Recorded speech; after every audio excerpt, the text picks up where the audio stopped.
Hey, and welcome back to Shitsurei, the podcast where I rudely interrupt other creators' workflow. You may recognize who I have with me today. It's Replay Value. Hello. Hi. Thanks for having me on, Wilson. Of course. I'd love to have you on. For people who may be unaware, can you give a brief introduction as to who you are and what your channel is? Sure. So hi, I'm Replay Value. I'm best known for the channel Replay Value, which I guess is just an anime analysis channel at this point. And also maybe people would know me as the host of Anime Twitch Jeopardy, which was a short-lived series in which I ran Jeopardy almost every weekend for, I want to say, like a year and a half. And occasionally we still do bonuses specifically for the Our Anime Awards pre-show. Now, a couple of questions. Why do you say known now for anime analysis? Was it known for something else back then, or was the original scope meant to be kind of bigger? Yeah, originally it was just going to be whatever I wanted to talk about. In fact, if you check the first video I ever uploaded, it's a Castlevania on Netflix review, basically. And then shortly after that, I did a Chrono Trigger video, which is really bad and no one should watch it. And I did a Horizon Zero Dawn compared with Legend of Zelda Breath of the Wild analysis as well, because I was taking a lot of inspiration from a lot of different places. And like Zero Punctuation, obviously, now renamed Fully Ramblematic. Cut the previous, beep the last thing. It doesn't exist anymore. Fully Ramblematic, Mark Brown's Game Maker's Toolkit, and I wanted to just do a whole bunch of stuff. Now, why do you think that's changed over the years? It became clear to me that, like, and extremely early on, like very quickly, the channel just entirely pivoted into anime. That the audience base that I had grown basically was there for anime stuff. And the few times that I tried to do other things, I did this Jessica Jones video that got no viewership, and I was like, okay, I'll like save like. Yeah, I love Jessica Jones. I specifically think the first season all three seasons are excellent. Anyway, I did a video on that. It's basically zero viewership, and I was like, okay, the audience here is for this, so Replay Value is going to be an anime channel, and I will get my other creative endeavors out in other places. I was first originally exposed to Replay Value, your channel, through this like really long, really intricate Hyoka analysis you did that spans across like a million videos or something. What led you to create that series? Why is Hyoka so good in your opinion? I mean, like Hyoka is just kind of like I'm associated with you at this point. Yeah, you are not the only one. A lot of people tell me I'm the Hyoka guy, and I love that I'm associated with frankly my favorite anime. And it's interesting because when I started that series, it wasn't. It was in my top 5, but I wouldn't say it was my favorite. And over the course of making that series, it became my favorite because Hyoka has just so much infinite depth to it. The reason why I made a rose-colored dissection is probably the same reason. I just like doing things in serial format. To me, being able to like plumb the depths on each episode individually was so intriguing. In fact, some of the episodes are... like some of the videos are just like, oh, here's the first minute of the 5th episode, and it's 10 minutes long because I have that much stuff to talk about. And meanwhile, there's an hour one that covers the entire festival arc, and the only reason I did it that way is because it just made more sense to cover all of the arc stuff in one go since it's all so relevant to each other. But yeah, I think Hyoka is the greatest anime of all time. It's truly a masterpiece. It was converted from a series of novels, so it has the interesting reality of it wasn't a light novel. It was, a published book. And then Yasuhiro Takemoto, the director for Kyoto Animation, basically made it come to life visually. Just absolutely brilliant. Kyoto Animation, one of the great anime studios. And yeah, Hyoka just has a special place in my heart. Yeah, I was going to ask about Kyoto Animation in general, just because, it's kind of their MO at this point, right? I mean, Hibike is also a novel, like not a manga or a light novel, but like a legit novel that they've kind of, made into life on screen. So I'm guessing your feeling towards Hyoka is similar towards like most KyoAni works. Yeah. I think Kyoto Animation is a great studio. I can't say I've seen everything they've done. Oh, shame. But everything that I've watched from them, I've loved, and that includes like Full Metal Panic Fumofu. Actually, I can't say everything they've done I've loved. I hate Air. That's my I mean, tea. I can't stand that anime. I can't believe it exists. I don't think you're alone in that. No, definitely not. And I have mixed feelings about canon as well. But you know what's crazy? I've never watched Clannad, so I've never finished that in formal trilogy. But I'll get to it at some point. I think that it's interesting because I feel like a lot of Anitubers in like our sphere all just have this deep love of Kyoto Animation. You're no exception. But I always crack up that we're all basically a bunch of Kyoto Ani fans. I mean, like, you know, they're doing it right. I mean, not only from like the quality standpoint, but also just from like kind of animator treatment standpoint, right? Oh, absolutely. Like, in-house, and they're all paid very well, I think, and all that. It just shows in the quality. Clannad is weird, where I think a lot of people, it really appeals to them. They really like it, and they also acknowledge that it's like bad. Like, I don't know. Okay. Like I gave Clannad After Story like a 10 out of 10. Now that's right, not like, of course. that doesn't mean like a lot coming from me, because I give a lot of things a 10 out of 10. Okay. But like legitimately, like the first almost half, like the first like 6 to 10 episodes are like horrible. It's like the worst stuff I've ever seen. And yet somehow it transcends that to become a 10. It's like a weird series in that way. You're really selling me on spending the time to get through it. I'm not gonna lie. Hey man, like it's, you know, it's an experience. It's really hard to put into words. Okay. And Clannad, the first season is like okay. It's like it's good, and then it's made better because you kind of need that initial investment. Yeah, exactly. Totally. Yeah. Did you watch Tamako Market? No, I've never seen it, and Tay would kill me if I admitted that live. Right? So Tay, I guess you'll hunt me down for sport. It's okay. I haven't seen it either, so we can share the slaughter. Oh, good. So we can go hide in together. This is a good idea. That works. Well, I only thought of it because it also has a kind of an after story, which is Tamako Love Story or something like that. Of course. It makes me think about how I don't know. I just love when anime have like kind of lore and they like continue on. This is like a minor spoiler, but the end of one of my favorite romance anime shows like the entire progression of the relationship. It's the English name is weird. It's like As the Moon So Beautiful. Oh, is it Tsuki ga Kirei? Yeah. Yeah, of course I've seen that. Come on. So good. Oh, you've seen that? You haven't seen Tamako Market? Yeah, well. See, that goes back to another question I have. So do you keep up with seasonals pretty regularly? Are you the kind of person that watches like 25, or do you pick like the main like kind of big ones that everyone's talking about? So I've been doing this, and this was such a stupid idea. I've been doing this seasonal draft with Be More Brass, Cardi G, and a random guest every season. So we had Jack from Under the Scope last season. Before that, Danny from Lines in Motion. Before that, Shocking 807. And basically, we just draft teams of 4, kind of like fantasy football, on what we think is going to do well. And so I've basically forced myself to watch 16 shows every season now, which was so stupid. I'm a complete moron because normally, if I wasn't doing this, I would only watch like maybe 7. I'd pick whatever I was like really excited about, drop things, and pick things up here and there. But now I'm forced to watch things that I otherwise would never watch because either I or someone else took something that is not up my alley at all. There's no way that regret it every day. You like 16 series in a season. No, I'm miserable right now. How does that fall into your YouTube content creation in any way? Like back in the day, what I used to do is I used to pick like one big show a season and like try to, if I could find a way, make a video about it, and that would be like kind of like the quote unquote like moneymaker. Sure. And then I would pick like something smaller, and then I would make a video on that, and that would be kind of like the passion one, right? Now the problem is that a lot of the time that ended up being flip flopped. Like the small video I made about like new game got like blew up, and then like my freaking My Hero Academia video got like no views because I think people can tell when you're like just trying to chase that kind of clout or whatever. But does that factor into your video making at all?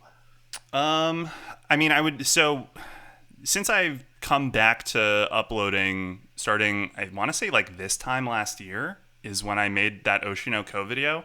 I've basically been making one video after really the first episode on the thing that I'm most excited about. So that was Oshinoko, then Frieren. I made one on jellyfish, can't swim in the night. Apothecary. Yeah, I made an apothecary video pretty late in. I made that after like episode 7, and then I made another one after the show was over because apothecary wound up being my favorite anime from last year. But yeah, I've been trying to make video, like I've occasionally been making some videos, but I'd be lying if I said it had a huge impact. Just that I've been getting to watch more things, and so I have a broader scope for when I eventually do wind up making videos of things that I can pull from for ideas. And so are most of your ideas based off of kind of like single anime? I know you've made some other videos about overarching themes. I mean, some of your videos are just kind of like smatterings of like rapid fire. Here's what I liked in this show. Here's what I liked in this show. Here's what I liked in this show. Kind of like your miscellaneous musing series. Oh boy. You really went through the whole catalog, didn't you? That's crazy. We have to. Oh my god. Yeah, but what's your process when it comes to that? I know you're more focused on kind of like narrative and visual storytelling. Is that correct? Yeah. I think you're totally right. I would describe myself, or the videos I make, as like formalist critique, basically. So I'm talking about the form of the thing, both from a writing and like production standpoint. I do tend to focus on like single episodes because my ideal video is get in, talk about the one thing that I think is really interesting, and then get the fuck out. To me, a perfect video is like 8 to 9 minutes long. And I just keep, for whatever reason, gotten into this place where when I'm writing, I'm like, but this isn't substantial enough. And then the minute count starts getting higher and higher, and it's a complete self-own on my part. Because then the videos are longer, and I don't know why I'm doing this when I really just have, I feel really strongly about making one point and then getting out as quickly as possible. Because I think the best writing is concise. Good writing is concise. I'm pretty sure that's a Twain quote. So you're not in it for brevity like is the soul of wit is the quote. Right, yes. So you're not in it for like that sweet mid-roll money. Like you're not like playing the algorithm, playing the game at all. Watch time. All that. I would think not, given the stuff that I've chosen to talk about. Although, me making a Frieren video, I want to say 36 hours after it dropped, the first 4 episodes dropped.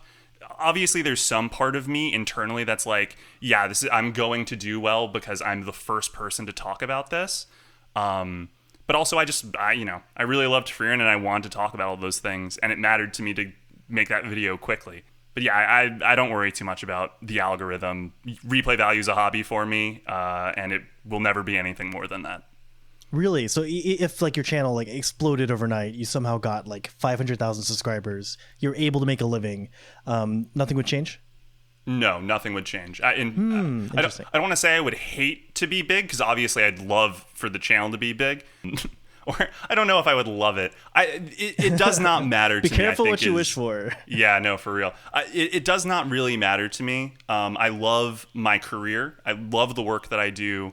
And it would be disingenuous for me now to be like, oh, I want replay value to be big, because at every moment in my life where I've had the opportunity to make replay value my priority, I have not done so.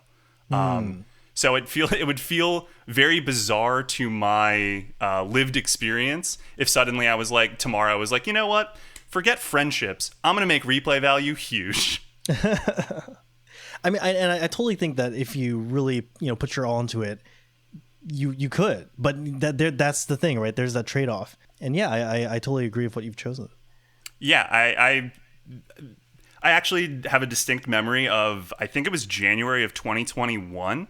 My channel, I got like 7,000 or 8,000 subscribers that month, and a lot of my anime friend group was like, bro, like if you just keep uploading, like you'll get huge. Like this like growth rate is ridiculous. And I was like, yeah, but I have to move to a new city for a new job, so I can't make replay value my priority. And then like immediately after that, my upload rate plummets into nothing. And I didn't upload at all for the next few months. And that's just the reality. I've always prioritized other things. Replay value will always come last. It's a hobby I care about.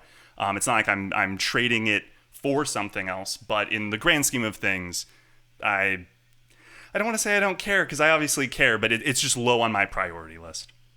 I mean, trust me, I know the feeling. Like, a lot of my, like, I started my channel when I was still finishing up college, which I think is when a lot of people start their channel. You know, you're like finally out of the house, you have all this free time. Totally. I back in college, like my first couple of years, I like watched the entirety of Dragon Ball Z, which I'm pretty sure like failed me. That's crazy. It was really bad. I was staying up to like 3 a.m. just watching Goku go Super Saiyan. But yeah, a lot of my hiatuses are kind of correlated to like, I just got into nursing school, I just started this new job. It's a lot of ebb and flow. Totally. That makes a lot of sense. You know, how long does it take for you to make a video? Like how much how much time does this hobby actually like consume? That's a great question. It really depends on the video. I became somewhat infamous for doing 5-hour videos that I could turn around in 5 hours. Wow. For a brief period of time. I don't think I for can people do that unaware, anymore. that's actually like a crazy turnaround time. Like 5 hours sounds like a long time, but like it takes a lot. Yeah, it was so. What's crazy? It's just an exhausting experience, which is why I'll probably never do it again. Just like being like the whole day waiting for whatever the random topic was going to be, and then having to like watch the thing, write what like the first thing that came to mind, record it. Didn't matter if there were any mistakes. Had to keep going. Just such a funny experience. So yeah, it's totally dependent, because it's. You know, I'm currently working on this villainous video that has a lot of manga edits to it. And I want to say I mean, the first draft I finished in, I want to say 2021, but I only got my final draft done, I want to say in October of this year. And I've just been working on it in the background ever since. The video is only like 20 minutes long, but I can really only do like a few minutes of it. Not a few minutes. I can only do like a few seconds of it every day. So it just takes a long ass time. But yeah, and you know, if I feel passionate to do something quickly, I can usually turn something out in, I want to say 2 days. But yeah, like the jellyfish video, the most recent upload on my channel, I think I turned that around in, I want to say 3 days, 4 days. I did it pretty quickly. I was pretty proud of myself. Well, so you like watch the thing and it sparks an idea, right? Mm-hmm. And then you immediately go to like draft up a script or something. Are you able to get like a first draft like right away, like in one sitting, or is it kind of like a piecemeal thing? Usually it's piecemeal. I mean, if the spirit has really moved me, I'm getting it done in one go. But usually it's like first draft is really just writing out the ideas and maybe a few sentence fragments that I think are strong. Then either like taking a walk, getting other work done, coming back to it, like writing it out properly, finishing that, not touching that.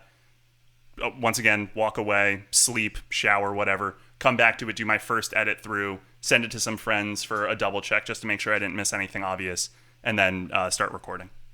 And when you're writing the script, do you kind of think to yourself like, oh, at this moment I'll show this, at this moment I'll do this editing thing? Because your channel, you know, your editing is really slick. And my editing is very bad.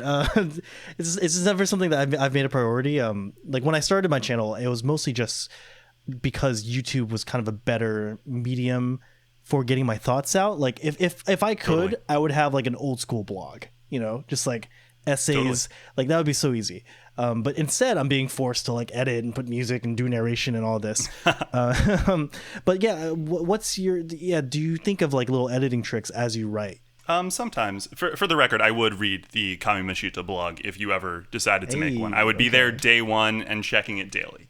I mean, I think for the most part, a lot of my videos inherently are talking about specific scenes where I'm talking about like specific cuts, specific camera movements, the blocking, color palette. Like a lot of my work is visual, and so it's a no-brainer what I'm going to show there. And usually I'm crazy because I'll be like, I'm going to talk about this one shot for 20 seconds in the audio, and obviously I'm going to get flagged by YouTube for that. So now I suddenly have to like come up with clever editing solutions to like show the thing that I'm talking about while not getting content ID'd.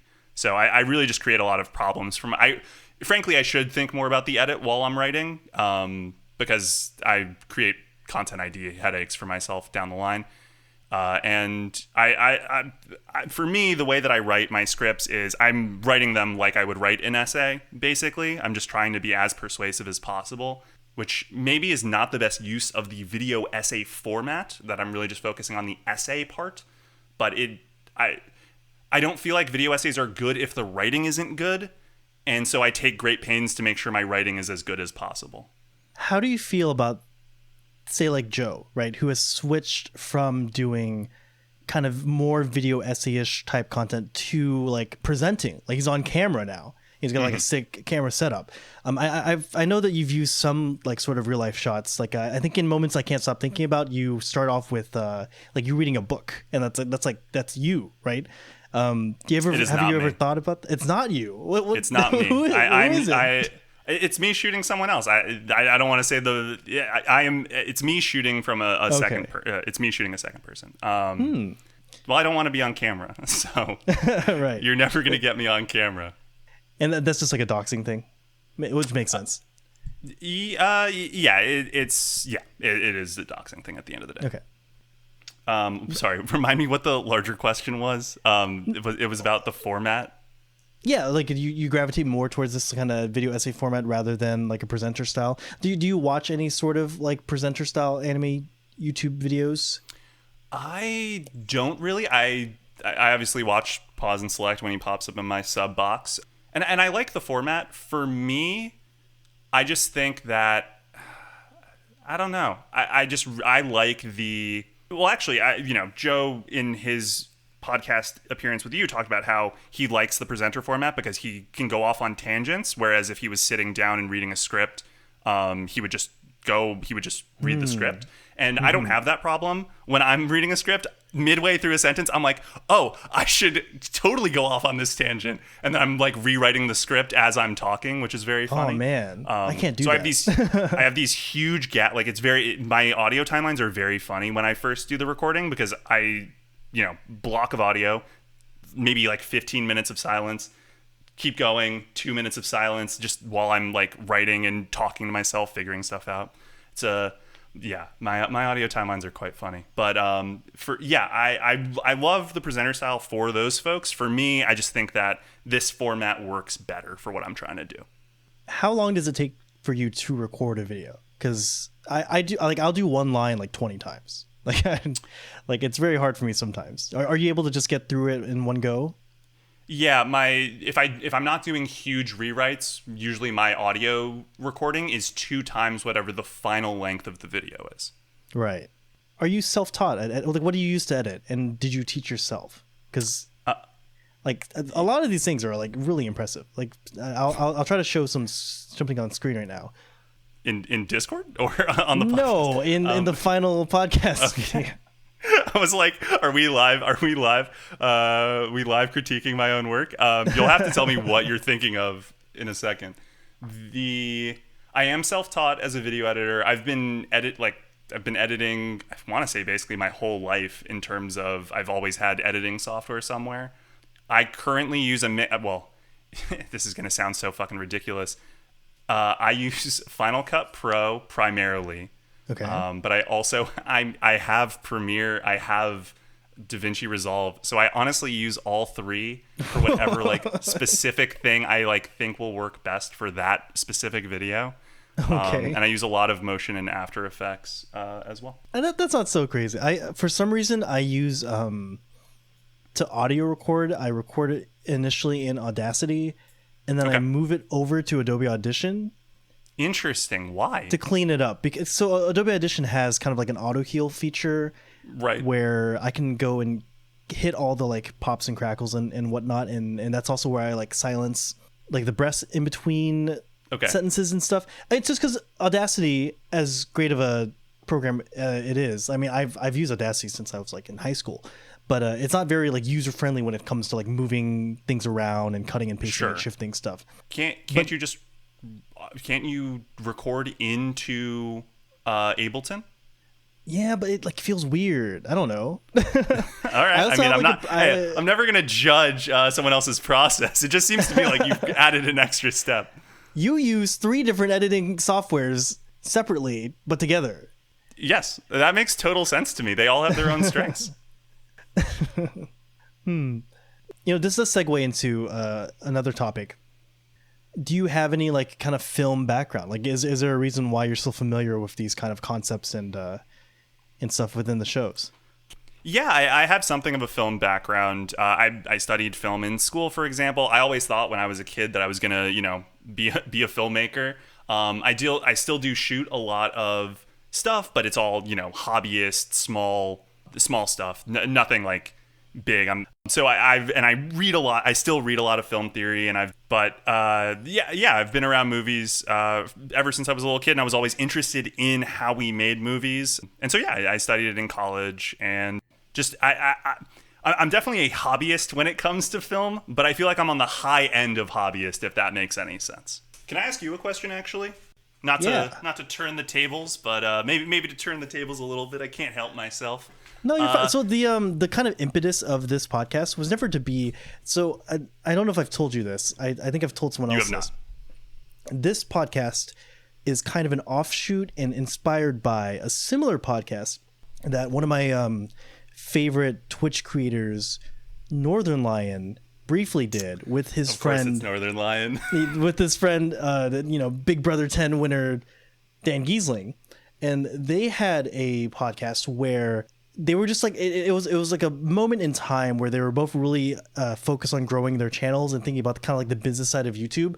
And I felt that I just found it really interesting to listen to kind of their like inside baseball, like, hey, what style of thumbnails are we using, or where are you going with these kind of like, how are you doing this and this and this? For sure. And I thought, the anime YouTube community has like a lot of different creators that it would be really nice to hear this stuff from. And definitely. In that podcast, it was never just like Northern Lion asking Dan questions or Dan asking NL questions. It was like a collaborative, like, how can we both, what are we doing and how can we improve and how can we learn from each other's process, right? You ask me whatever you want. Yeah, great. I wanted to ask if you feel like there are trends in your content. Like if you were to go through your video list, if there was like periods of time in which you were like, oh, I remember I was like reading this or watching like this other thing that wasn't anime, and it got me thinking about these things in this way. And that's why there's like this string of videos that are all about like this one specific theme. Like I'm thinking specifically about your Little Witch Academia to Girls Last Tour to Sangatsu no Lion like run, if that makes any sense. There really is not. Which is interesting. I've always just kind of made, just like you said, just whatever is appealing to me, whatever interests me.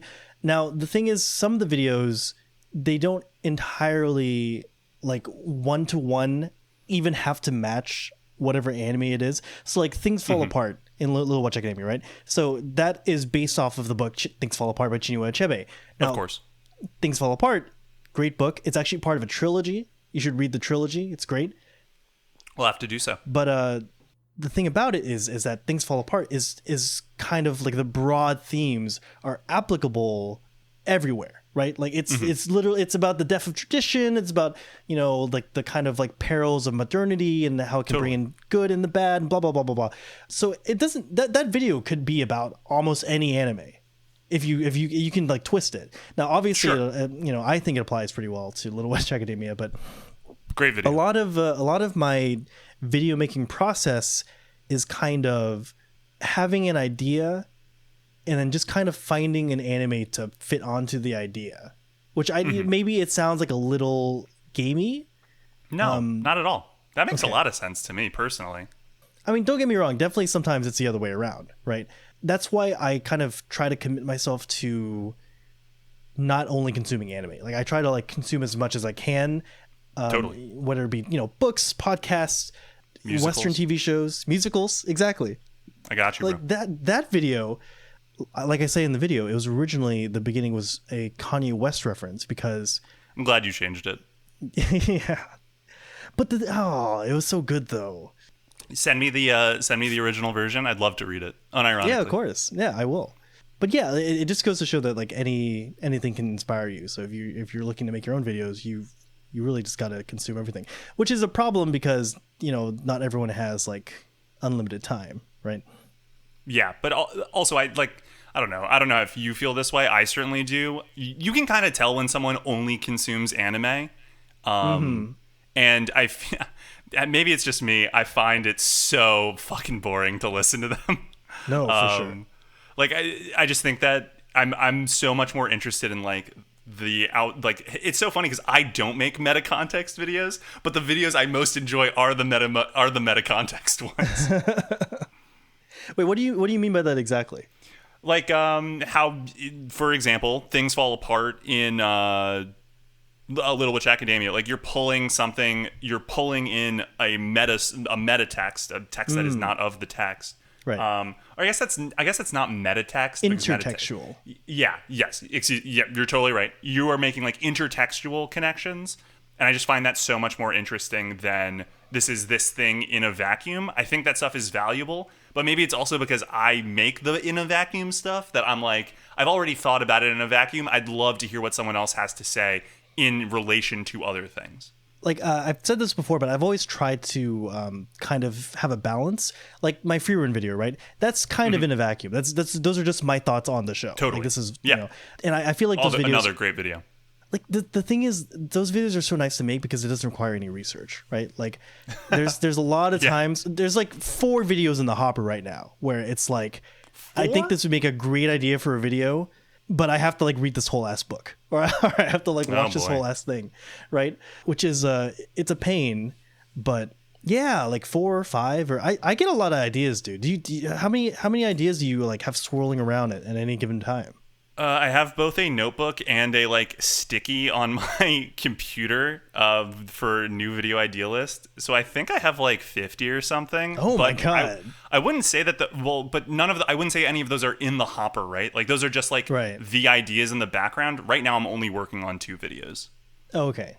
Yeah, I have like Google Keep, and it's just like their kind of like notes app, and whenever I'm watching something, if I every now and then you kind of get that like, oh, that was cool, or like, oh, that was interesting, right? And every time I get that, I just kind of like jot it down real quick. It does result in like really weird notes that I actually don't remember like later. Like I'm looking over I them unfortunately now. know that feeling. Like walking as a theme. Like I mean, I guess like. I think there's a great Bloom into You walking as a theme analysis out there. Yeah, there you go. H. pylori guy. I think that's a reference to the scientist who drank H. pylori to prove that it exists, because he was trying to prove that a certain bacteria causes story? H. pylori. Yeah. Okay. I'm somewhat well read. Hey, I never doubted it.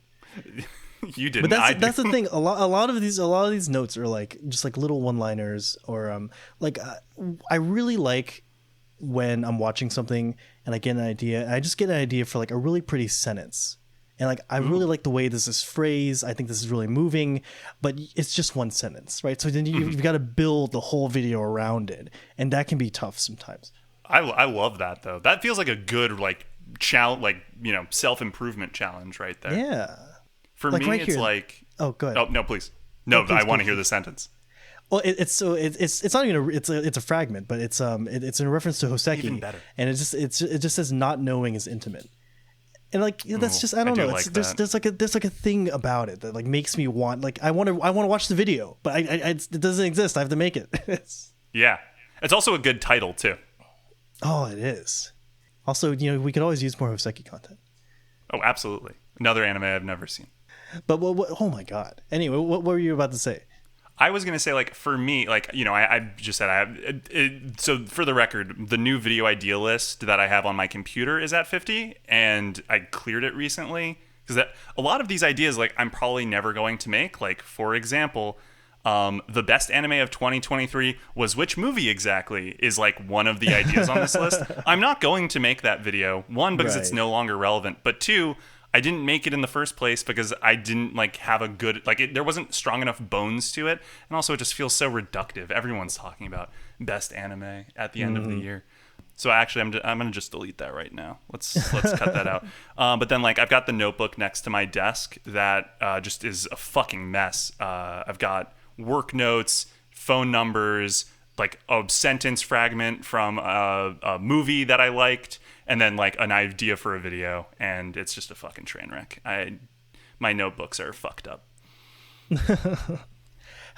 What are the chances that one of those ideas like becomes a video? Great question. Do you ever think about like, hey, I've got, I haven't uploaded in a while, I need to make a video, let me go through my list?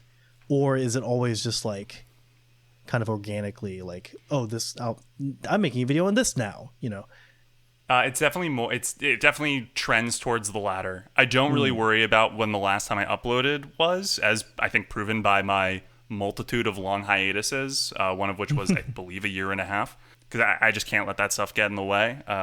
It's just not. I just got too much going on. It's funny. To some degree, I almost feel like if you make it onto the digital list, you have no chance of becoming an actual video. So maybe this is no, that can't be true, because I've got Hyoka Volume 5 on here, and that is the next long video. So hey, what kind of when do you consider a video a success? Like, do you have a benchmark, or do you even care at all? Like, are you just happy that you like made a thing you like and like put it out into the world? That's a great question. Like, truly a great question. These are just things I think about myself. So yeah. Well, I'm going to ask for your take on that in a split second. Actually, do you want to go first while I think about it? Oh, sure, that's fine. I honestly, this is like, I feel like this is vain of me, because I was having a conversation with Joe in his server one day, and I think I asked him if he ever watches his own videos, and he's like, no. He's like, do you? I was like, I do. And he's like, what? You talked about this on the podcast. I did. Okay. Yeah, he said, do you ever sit back and just like, oh man, yeah, that was a good video. And I think he said it in a bit of like a mocking tone, but I legitimately do that. It's so funny, dude. Sometimes, I don't know. Sometimes I'm in the car driving, and I'll just remember I made a video on something, and I'll just play the video as if it's like a weird mini podcast of me for me. I love that, bro. I mean, I really am enamored. I mean, these videos take like a lot of time and effort. So I don't know if I've ever actually put out a video that I felt that I didn't like, that I felt like was purely kind of like a attention grab or whatever. Like this is coming from the guy that made a video about anime pillows. But I legitimately tried to make every video as good as I can. Like even my April Fool's video is like about getting over it with Bennett Foddy. It was just this kind of like meme streamer game, but I really liked the game, so I wanted to make a video that did justice. Totally. So yeah, I feel like I mean, obviously a lot of my videos I do feel disappointed that they're not as popular as they are, but only because I think that they deserve to be seen by more. I think more people would like them, right? And it's just like algorithm or show choice or whatever that's like holding it back. I think that's a really good mindset to have. I think it's interesting because I can look back on my catalog, because I think I've uploaded something like 150 videos or now, at least, some of which I've just deleted because they were bad. And like, there's a bunch of the older stuff that I don't like anymore. But I think at the time that I uploaded it, I was happy with it. For me, a video is a success if I think it adds something interesting to the conversation about that show, and I enjoyed making it more than anything else. I get a lot of flack from Taser Lad and Be More Brass because I'll be like 85% of the way done with a video and I'll be like, this sucks and I'm not uploading it. And they're like, but you're so close. Just like, you have 2 more minutes of visuals to add and then you're done. I'm like, yeah, but the video's bad. So like I have like at least 30 videos that are sitting in a hard drive somewhere that are completed replay value videos that are just never going to be uploaded because they are bad. God. It's the secret vault, dude. Yeah, the secret vault that no one will ever have access to, thank God. Yeah, I think for me a video is a success if it, like my most recent video got a 9 out of 10, and I just kind of look at that and I laugh because I'm like, I thought the jellyfish video was pretty good. I got no problems with this. And just to explain to everyone exactly what 9 out of 10 means, so if you look on the YouTube creator dashboard, it shows you the performance of your latest video, and it'll show you the ranking of how it compared to the last 10 videos at that moment in time. So obviously you're always looking for a 1 out of 10. on your videos. So 9 out of 10 is a little disappointing. My last video was the Bell video, and that's currently at 4 out of 10. Hell yeah, brother. Yeah. But Claps the thing for is, that. though, the freaking free run video. I mean, I feel like anything you make free run Yeah, free run's just a like immediately juggernaut. shoots. Yeah. So that's like very, solidly a number one. But that's Yeah, great that go ahead. It's gonna take you a little bit to bust that free run video, I think. No, Just- yeah. Oh. Anyone who uploads a free run video right now, that's free fucking views. It's wild. Well, the thing is, I've seen a couple of like smaller creators upload their own free run videos. I think people are getting a little fatigued, mostly because all the videos are just like, oh my god, so good, Maybe. I don't know. I feel like, yeah, no, you're right that smaller channels are a little bit like don't get that inherent like huge view boost. But yeah. especially when it was airing, like I want to say like those first 4 or 5 weeks, it felt like I was watching channels with 0 subs pull off 10k view, like 10k view free run videos, and I was like, this is so abnormal. Now, what really frustrated me with that video was title and thumbnail, because Okay. I tried to kind of sit on the fence of being too clickbaity, like I felt like I kind of went over a little too much.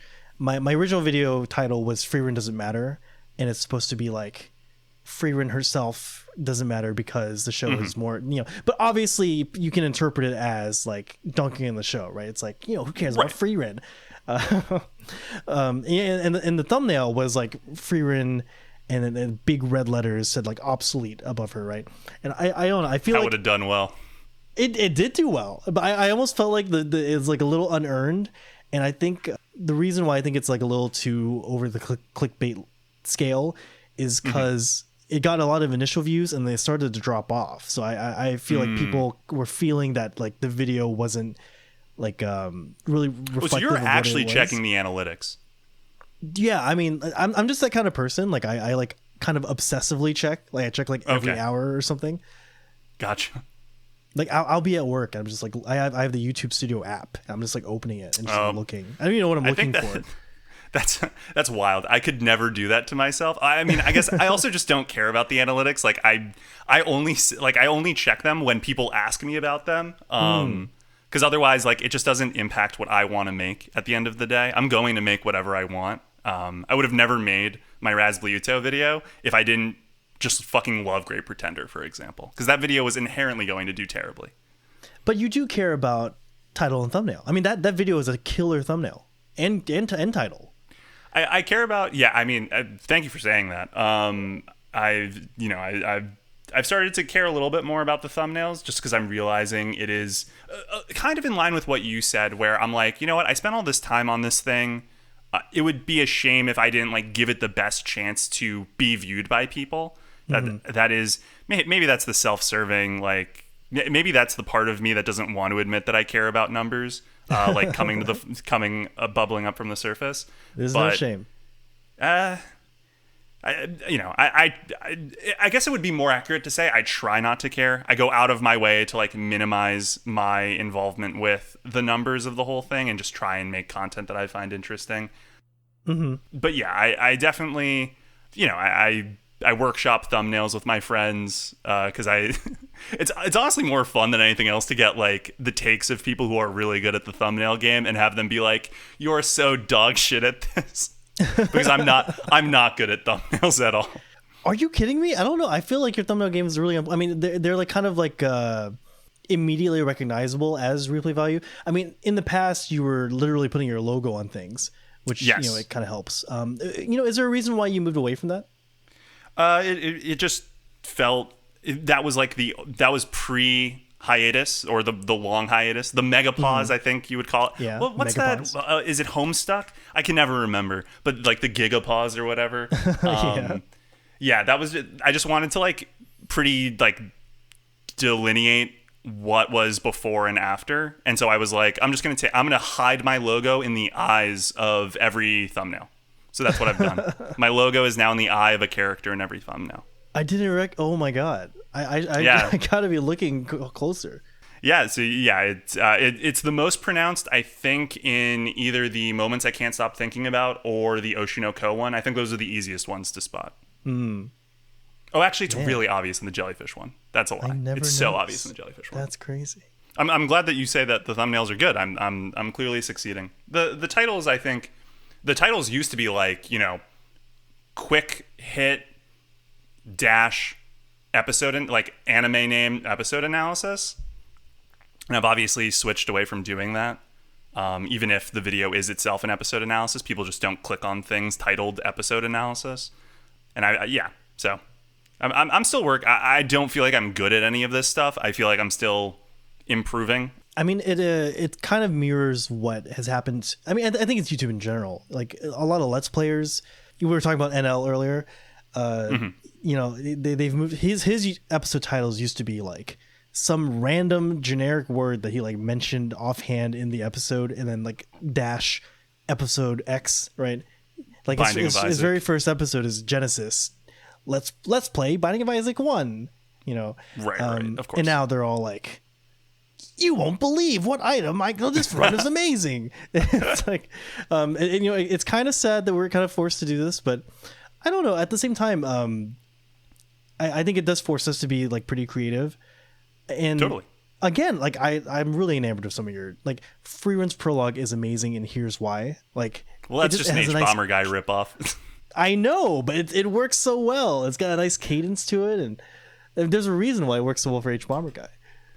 Yeah, the H-Bomb title game. I mean, hey, if you're listening and you make anime videos, if you're ever in doubt, just rip off an H-Bomber guy title, truly. Because straight up, I was just like, I cannot come up with a good title for this video. I'm sleep deprived because I've grinded this video out. I just need a name. And I was just like, okay, I'm going to go steal an H-Bomber guy title. I mean, to great effect. Truly. Obviously. Yeah. No complaints. So we were talking earlier about what makes you think a video is a success. Mm-hmm. Let's expand that to the channel. I mean, what would make the channel a success for you? Is it a success already? So I think the channel is a success in that it got viewership at all. But I also don't. It's so weird, right? Because I want to say, you know, even if I only had like 5 subscribers, as long as I was making good stuff, I wouldn't like. It doesn't matter. But I know inherently that I would not upload if there weren't people watching. Because I would just keep making the other stuff that I make, and I wouldn't bother with anime stuff at all anymore. So it's hard because I want to say I'm successful in that I have an audience that cares about the stuff that I do, and I have a pretty solid growth rate for a channel that, you know, never uploads. So in terms of those things, I'm very happy with where replay value is, but also I'm definitely shy of I don't want to say I have a goal set for myself, but I have like a number I would like to hit at some point in the future, and I probably won't stop until I hit it, or I decide this channel doesn't work for the format I'm using on this channel doesn't work for me anymore. I have to go do something else somewhere else. I think that's fair enough. I kind of have like a similar viewpoint. I mean, obviously I just enjoy making stuff. Totally. But, you know, I do have a more concrete of like, I really want like a silver play button, you know? Yeah, I think most people do, brother. Yeah, I mean, it's just a nice little thing. But at the end of the day, I think it's just nice to have a goal to work towards. Mm-hmm. And then that's just kind of what that serves as. I mean, it's not like if I ever got a silver play button, my channel would just like stop, right? Like, it's not how it works. But I mean, there are people who do that. Really, I mean, it's such a waste. Like, I don't want to name any names. After this is over, I'll tell you a few. Okay. I've had a few conversations. I mean, it's just good motivation at the end of the day to me. Yeah, that whatever motivates you to make stuff, I think is great. Yeah. So what do you think the channel is looking like in like? I mean, this classic job interview question, but like, you know, like 5 years or like 3 years. Like, is there any like particular like set out goal or plan, or is it just like kind of whatever happens? So it's definitely whatever happens. It's weird because I always imagined replay value was going to be like a 5-year project. And at the end of the 5 years, I just, move on to the next thing like I had with every, hobby, I guess, before that. It has now been 6 years. And then COVID happened, and I was like, well, COVID doesn't count, right? Like, I broke I had a wrist issue. I stopped writing. Then, the gigapause happened, and I was like, well, I did all this other creative stuff. It's not fair to hold that against the channel. At this point, I think I'm just going to keep going until I decide I don't want to do this anymore. I recently, I tried out, again, this is from NL and Dan, but they were doing subscriber milestones. You ever think about doing something similar? I think my current ones, I'm overdue on one. I have to make another cooking video. Okay. And then I think my final one is a horrible, terrible goal that I probably won't ever do, which is a Mia Mafova, which is where you make a video every day for the month of May or March. What the fuck? Yeah, some people have done it. Best Guy Ever's done it. It's horrible. It sounds like have you ever? I don't think you have. Have you 12 Days of Anime? I'm familiar. A bunch of my friends have done it. I thought that sounded miserable. But the thing is, I don't know. I've done it just once, and while I was doing it, I definitely made videos that I wouldn't have normally made if not for that. Well, that's good. And some of them I do consider just kind of worse. There's one video where I talk about Run with the Wind, but it's about Run with the Wind is good because it's based on running, and running is a relatable sport. It's not the best video. Okay, it's not you're not gonna be moved to tears. I don't know though. The ending is really nice. Anyway. Did you? Is this the period in which you made the Uma Musume's football video? It is banger video. That was what's swirling. Again, that video isn't really about Uma Musume. No, definitely not. It's about football, and it's about things start to interest you if you start to care about them. Are you and I doing a fantasy football league this year, by the way? I am not. No. Okay. Unfortunately not. Shame. I came in second the very first year I did it, and then I won the year after. Hell and yeah. I kind of just took that, I guess. Hey, you got to take the W where you can. Yeah. But I kind of found myself going into this kind of flow state where I was able to kind of mirror you and just pump out a video because I knew I needed to. This was when I think I was attending some college classes, and I also had a job, so I would come home from class, edit a little, go to sleep, wake up, and then my work started at 3. So I would just AM try to finish recording the video and doing everything in the time I had before work. Jesus. And it worked out. I don't know. I really enjoy some of these videos. Now, one of them is an obvious kind of it's where I just explain my scoring system. And it's a 3-minute long thing okay. to make it technically count. Yeah. But I'm still really glad I made that video. So I don't know. Maybe 12 days replay coming up. So definitely not. I did pretty early on in COVID. I did 5 days of uploading. Every single day was a random topic that someone had submitted to a Google form. And then that morning, when I woke up, I randomized the list. Whatever came up first, I did. Spent all day writing, recording, editing, published before I went to sleep, then would wake up and do the same thing the next day. And at the end of the 5 days, I was so emotionally and mentally exhausted. And for the record, I think I made really good videos in that period. I made a silent voice video. In that thing, I would argue the silent voice video is one of probably my top 10 videos on the channel. Just because I got to talk about one motif in a really good movie and just explore it to its fullest. And that was awesome. But I think all 5 of the videos I made were at least interesting, if not, good. But at the end of that, I was just so fucking burnt out and emotionally exhausted that I was I'm not going to upload for a while. And sure enough, I didn't. So I don't think I can ever do that. Sorry. Yeah, I think I'll forgive you for that. Thanks. You do have I think this is maybe old or maybe not. You have playlist where you have collected my top 7 videos. Yeah, I actually keep that up to date. That is up to date. Okay. I think that's a good starting place for people who are interested in my content, because it's the gotcha video, which is I think that is my favorite video I've ever done. and it's just like a really good insight to like the way that I talk about, it's a music video, but it's a really good insight into the way that I talk about like video production, like in the way that like direction and sound design and like framing, all those things. So it's a really good insight into that. I think there's a Hyoka video in there. I don't remember which one. I think it's the long one. I think it's the hour one. So actually not a great video to be in that playlist, given that it's, after the halfway mark of the Hyoka core. I don't know, man. I feel like I feel like it has to be. Let me tell you something crazy about that video. This is fucking insane. So I had just finished up like a really big work project, and I had a few days, like I had basically the rest of the month off. But I had not been sleeping well in the lead up. And the whole time that like we're approaching like the completion, I'm just getting messages on Twitter and YouTube comments being like, Replay, when are you coming back? Like, we're waiting for the next Hyoka video. And I was like, oh my God, I'm literally dying and people need this Hyoka video. So I remember I woke up the day after the project was done. The real life work project. I woke up the day after the work project was done. I got on my computer and I remember watching the 5 episodes and taking notes, the 5 episodes that make up that arc.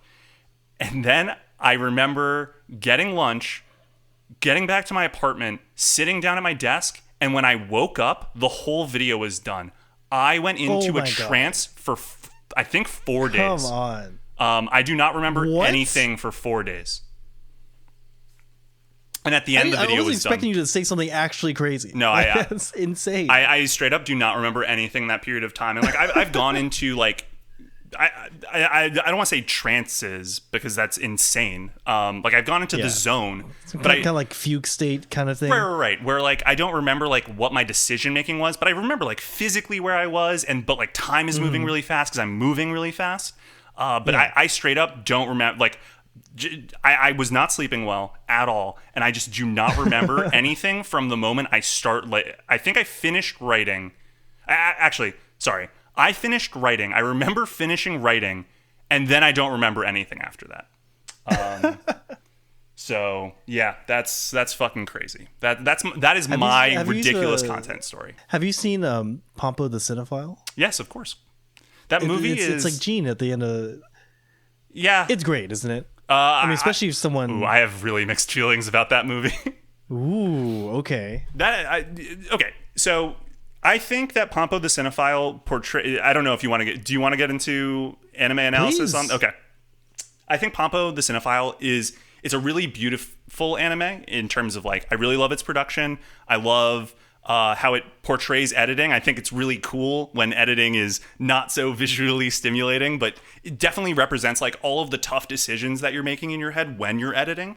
It does a pretty good job of capturing like what it's like to be on a film set. What I think it fails to do is that I don't even know if it's a failure. I guess I think of it as a moral failure. It fails to like it promotes this auteur ideology that is so destructive and doesn't acknowledge that film at the end of the day is a collaborative process where there are tons of people working together to create the thing. Yes, at the end of the day, it's this person's vision and we're all trying to match the director's vision, but that doesn't like acknowledge how, and it's so weird because like in the movie itself, the actor who plays the male lead is like, I actually think that this character would act like this. And Jean is like, yeah, it sounds great. Let's go with that instead. But I don't know. I just think it has a toxic take on like what it means to create that I think is like, I guess scary because of like, if we think about the workplace context in that like a lot of these studios in Japan that are animating the thing, like, I don't know.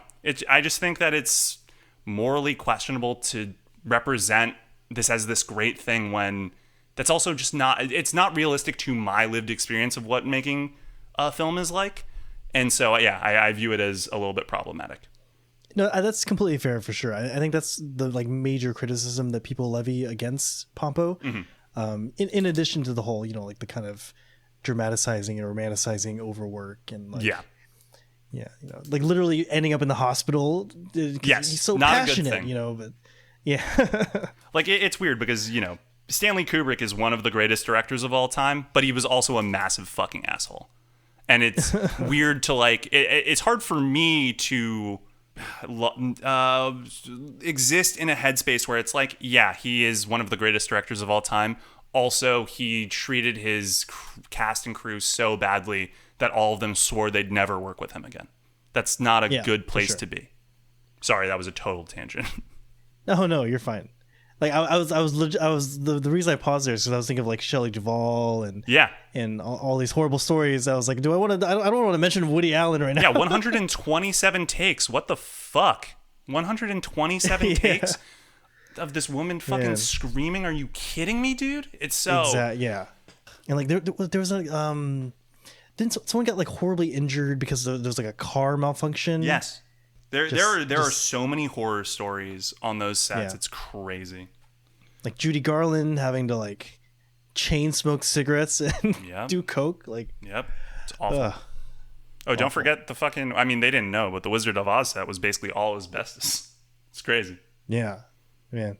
So I think we're kind of winding down really quickly. What made you want to do Anime Jeopardy? That's always a little fun thing. I've always loved this kind of like community building, like bring everyone around. Let's watch Anime Jeopardy, and like you see a bunch of people from the community. What gave you the idea and made you want to put it into practice? I mean, we were in the middle of COVID for sure. I wasn't uploading a bunch, and I was just like, you know what?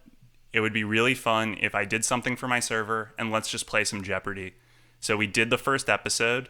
And I really thought it was just going to be a one-time thing, and the contestants were two of my mods and like a buddy of mine that is now like my Apex pal. And we got through the first episode, and people loved it. And so we were like, you know what? I'll fucking do it again, and then I'll have like more guests on. And it really became something way larger than I ever thought it was going to be. It was really fun. If question writing didn't take so long. Because I'm not satisfied by just like doing uninteresting categories and uninteresting answers, I guess is more accurate. Mm-hmm. I really wanted them to be like interesting. And I just got to a point where it was like, well, this is taking all day and I'm not working from home in the COVID era anymore. So this is no longer realistic. So ATJ went away, but I'm excited to announce that I will be doing a limited edition 6-episode game show series sometime soon. You heard it here first. This is actually really brand new news. Literally no one on the planet knows about this except for I think one person. I'm happy to get the scoop. Well, you'll also be a contestant in one of the games if you're interested. Ooh, hey, I always. Hell yeah, always down. Now I see that you've kind of experimented with YouTube Shorts. What gave you that idea? I don't think there was anything. I think it was just like YouTube really was bothering me with notifications. Like I would go to YouTube to watch subscriptions. Like I would get a notification that like a new video had dropped, and then I'd get like a notification. It's like, you should make a short. And I was like, fine, I'll make a fucking short to get you to stop notifying YouTube. Me. And then I thought it would be a good way to like do I made a free-run video, and then I was like, okay, well, I'm not gonna make a free-run video for every episode, but maybe I'll make a short for every episode. And so I started to do that, and then I just fell off because it was uninteresting. I actually like the form. I like the format for that, to just like talk about one thing in one episode, because it's as I said earlier, my ideal is get in, talk about the thing, and get out. And the short format of you have to get it in 59 seconds. In order for it to be classified as a short is the ultimate example of that. So it was a really fun challenge, but I don't see myself doing too many unless there's something that obviously fits the format. Yeah, I've always been interested in kind of experimenting more with it, but I'm just not it's just hard for me to try to do something in that format. Like when Twitter first was becoming a thing, like I got an account and then I just didn't know what to tweet. Like I never really felt like I had anything worth tweeting. So like to this day, I just like have a Twitter and don't use it. I mostly use it to like favorite art that I like. Right, of course. Yeah, and for anyone hearing that, do not go through my likes. You will not. It's not. Might get a little too close. If you get Twitter Blue, you can hide your likes. That's a fun fact. Ooh, okay. Not that I'm recommending anyone buy Twitter Blue. Yeah, I don't think I'm. In fact, giving one of my Elon Musk friends bought $8 a Twitter month. Blue the other day, and I've been railing him nonstop about it.